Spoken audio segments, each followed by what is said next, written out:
Hey guys, it's Bia here and today we're back with another video. So today we're going to be doing something which has been highly requested by you guys, and that's on how to make bell sleeves. As you can see, they're pretty straightforward, they're just quite loose, kind of narrow at the top and loose at the bottom. So I'm going to give you a tutorial on how to easily do it in any way you want. So if you want to make them bigger, then you just have to exaggerate some of the parts that I did on this video. And obviously if you want to make it narrower, shorter, longer, that's also something you can experiment with.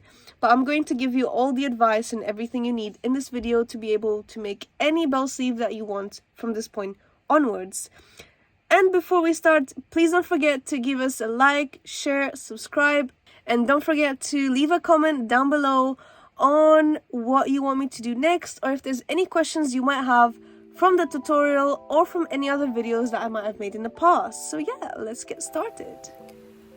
So guys, the first thing you need is a sewing machine. You're gonna need your pins, your fabric scissors and your paper scissors, your fabric. This time around I'm actually just using a cotton fabric just to make it things very easy and simple. You need, of course, you need your thread, and the other thing which you need that I've not shown here yet is your patterns. So if you want those, I have the link to them in the description of this video for you to have access to them if need be. And the other thing you need, of course, is your pattern paper. I actually got my paper from IKEA, from the kids section, so that's a bit of a trick that you guys can use when making your own patterns. So as you can see, I'm starting out by essentially tracing the pattern and just kind of noting down the central point of it and the quarters of it, and I'm actually slitting it down through the part where the armhole is. So this kind of like round part of the pattern is where it joins up with the body, and the rest of it is the arm. So essentially what I'm going to do is I'm going to take the 4 sections and open them up. Now the more you open them up, the more kind of extreme and more dramatic your sleeves are going to be. So it's totally up to you how much you want to open it up by. I just did it to the size of the paper just for you to see what will happen when I do this, because the sleeve as it is essentially just a normal sleeve. It kind of just finishes in the most simple way around your wrist, whereas the way I'm doing it now to open it up is going to get much looser. The other thing which you can take into consideration when doing this is some people actually just want the bell sleeve to start from like your elbow, for example. So then you kind of need to measure from your wrist to your elbow and how long that is, and then measure from the bottom of the pattern the same amount up to whatever you kind of measured your elbow to be, and that's where you're kind of going to cut and then spread the pattern. So wherever you want the spread to start, that's where you make your cut. So that's essentially how you'd explain how to make your bell sleeve. Now, as you can see, I'm just kind of cutting it again, tracing it, making sure it's central to the space, and I'm separating each piece equally. But at the same time, I'm also leaving that 1 centimeter gap from the edge of the paper just to kind of give me the space to then have the hem for me to be able to finish the sleeves off later on. So as you can see, now I'm drawing that in. So I'm using my pattern master, which is the other very important thing I suggest you guys get. Again, I'm leaving links in the description to all the things which I am suggesting for you to use in this video. They take you to a Amazon link where you can kind of just see what they are and how much they cost. And obviously if you don't just buy it, you can just buy it straight away. It's just my recommendations and how essentially that's where I ordered everything from. So it's totally up to you guys, but that's your helping hand on how to get these, because sometimes in physical stores it's hard to find it.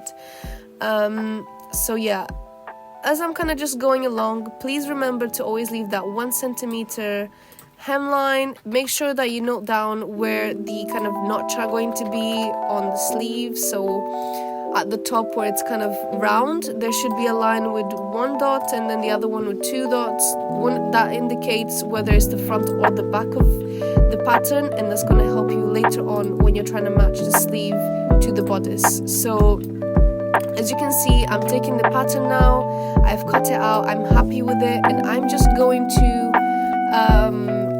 trace it out.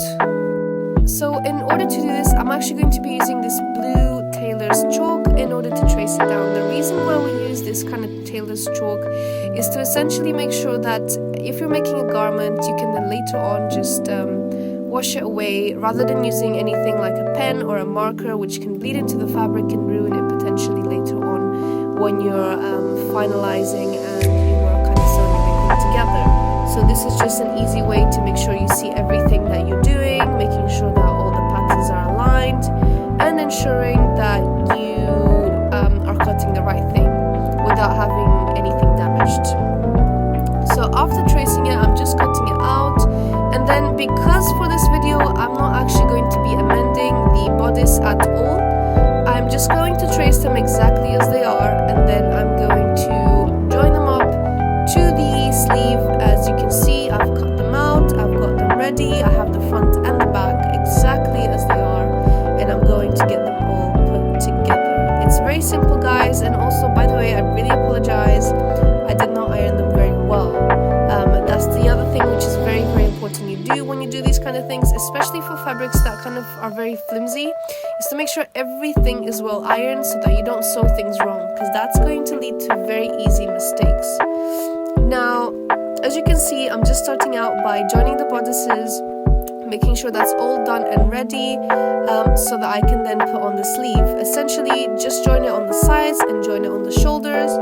And then the next thing you're going to do is just to kind of, this is why I said it's very important. You see how I'm marking those two things at the top? That's going to let me know which side is going for the front and which side is going for the back, because you should have that on your bodices as well. So the links in the description have the bodices which I've been using, which are a size 8, so UK size 8. And then you can just alter it as you want to make them bigger or smaller, but that's just kind of a standard size that we use when we're making these patterns, and it's just easier for me to show it to you guys.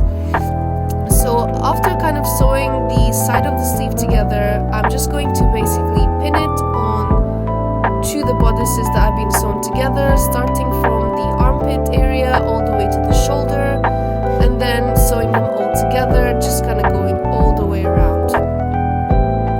If you want a tutorial on how to just do easy stitches, on how to kind of draft a bodice, for example, I can make them. Just let me know in the comments below if you feel like it's very difficult to follow the video that I'm doing. But this video is only focusing on sleeves, so this time around, I'm not really focusing on how stitches are done. I'm just kind of going around and just showing you how the sleeve is going to look like after the amendments. It's mostly a pattern video. So as you can see, I've done the sleeve, I've done the shoulder, and this is the final result. From the top is kind of narrower and it gets wider as it goes down. As I said before, if you want to make it more extreme, you have to open up those strips more than I did. Or if you don't want to do that, then you just kind of go back to a normal sleeve. But that's the basics on how to make a bell sleeve, and this is kind of the results. So it's very, very simple. You can use it to make very elegant garments, and that's pretty much it, guys. Thank you so much for watching. I hope you really enjoyed the video, and if you have any questions, don't forget to let me know. Leave a comment down below, and please don't forget to subscribe to the channel, and I'll see you guys next time. Bye.